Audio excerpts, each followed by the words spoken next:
Mas vai ter que raspar.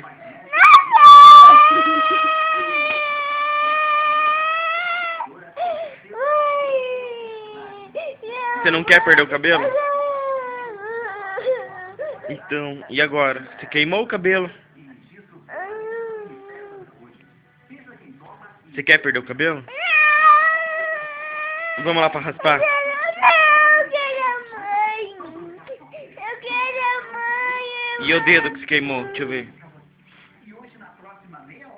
Tá doendo? Não. Então por que você tá chorando? Porque você não quer perder o cabelo? Eu quero a mãe só. Eu quero a mãe. Vamos ligar pra mãe? Ligue. O que não fale. Eu falei pra ela descer aqui em casa. Posso contar que você queimou o cabelo? Não! Por que não? O teu! Por que você não quer, por que você não quer que conte? Porque ela vai me bater!